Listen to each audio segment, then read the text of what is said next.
Good evening guys and welcome back. So today is day 15, sorry I'm going on post surgery and we've had a good day today. So today was the first day I drove my car and I definitely underestimated how many muscles you use to drive a car. Honestly, normally I wouldn't think twice, but since the surgery it's really made a difference. So I decided to go to New Brighton, which is about 10-15 minutes from where I live. I put the car on cruise control on the motorway because I thought that's probably the best course of action, and got to New Brighton. The drive was okay, the seatbelt didn't hurt like going across. It was more like underneath my arm here and here and on the side.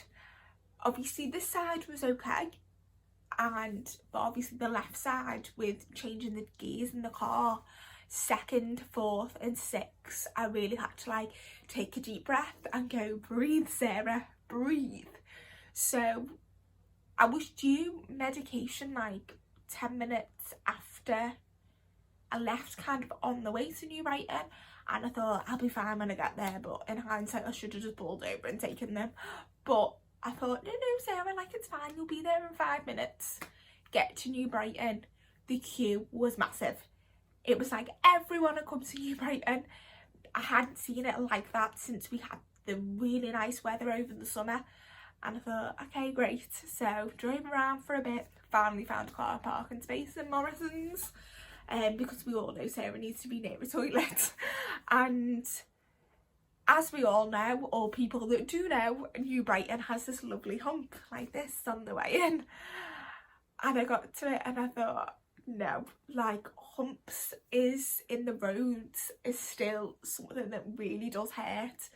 And I thought, no. So everyone's going over it really quick. And I thought, I'm going to go really slow.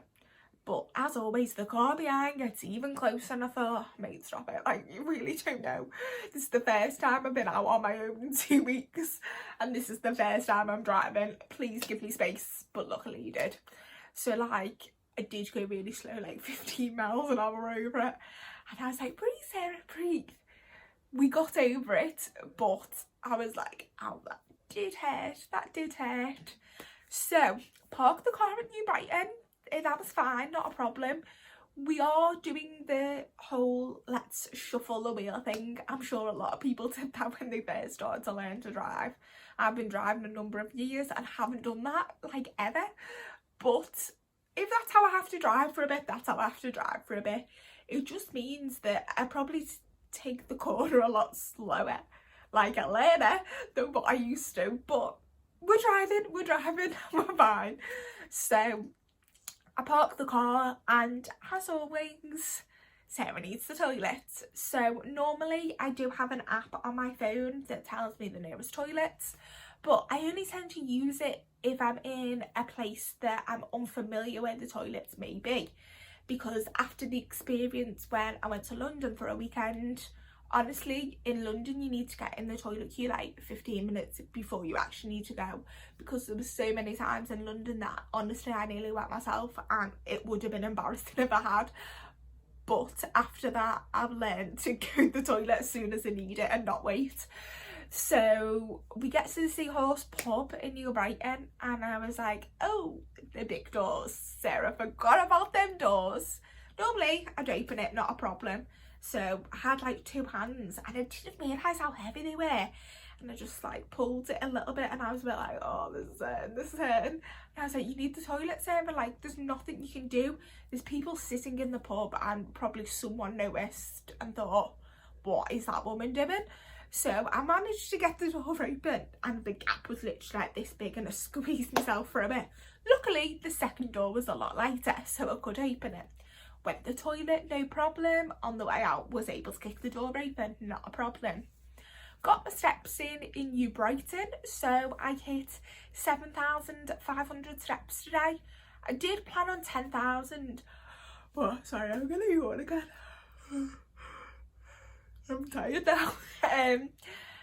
I did plan on the 10,000, but this is the first time I've been out properly in 2 weeks. And it's the first time I've done that many steps, and it's the first time I've done anything on my own since the surgery. So I felt like I really needed to do this today and just get my independence back. And obviously with not being able to train, I thought, what's a better way than getting some steps in? So 7,500 steps I hit. I did take some tramadol before I drove back, because in hindsight I should have taken it before I drove to New Brighton, but I didn't. So before I drove back I did take it again, and the drive back was miles easier. The pain underneath here was just kind of like a stretching feeling.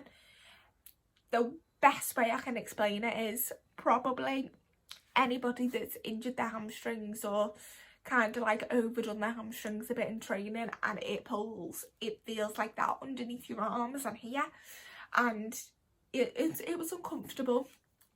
But I drove home fine, put the car on cruise control again and got home fine. So over the next couple of days I'll just be doing a few more drives. Might go to Bromber. I need to drive a bit further because I am going to see Dr. Edge in Chester on the 6th, which is next week, or is it Monday? I don't know, I'm going to see him on a Friday. I need to check the schedule on that one. So obviously that will be the furthest I've driven since the surgery. So yeah, it's next Friday actually. I remember now, it's next Friday that I'm going to see him. So I need to do like a few more drives before then, and obviously catch up with some of our friends and kind of just get my life back a bit, because obviously we're back on track with food and diet, and obviously I planned to do steps on the days that I normally train. So everyone knows I train 4 to 5 times a week. So my plan is to try and hit 10,000 steps a day on the training days. So I'd normally do Monday, Tuesday, Thursday, Friday. So that is my plan. And then obviously I'll go and see my surgeon 23rd of January. And I'm hoping he'll say the words, "You can go in the gym lightly." And that Friday when I'm not at work, I will be in that gym probably at like 9 o'clock in the morning, and just ease myself back into training. But I was really like proud of myself today doing things on my own, because everyone knows like I do like doing things on my own, like I'm my own independent person. I couldn't live without my car, like I just need my car, and it was just so nice to get out and about. But I'm hoping obviously driving will become a lot easier, but I underestimated how many muscles you use to drive. Like, you just don't think about this on a day-to-day basis, and the things that you were able to do before the surgery, suddenly you click your fingers and you can't do them, and then you kind of get a bit frustrated, like you feel like a child again because people are doing everything for you. But now that I'm getting that independence back for myself, it's so nice. And obviously in like a week or so I'll be back at work, back on routine. Probably the first day that I'm back at work I'll probably be shattered, everyone know. I'll probably be shattered, but I thought I need to start becoming more active like I used to be, because hopefully that'll help my body to recover more. Like the times when I feel like I've got no energy is when I need to keep going. But for now, because I am tired and I've yawned how many times in this video, I am going to go and have me lamb roast dinner, followed by my rice cakes, followed by me 40 grams of Cocoa Pops later on, and I'm going to go and finish the last 3 episodes of You, because I just lost concentration last night because I was so tired watching it.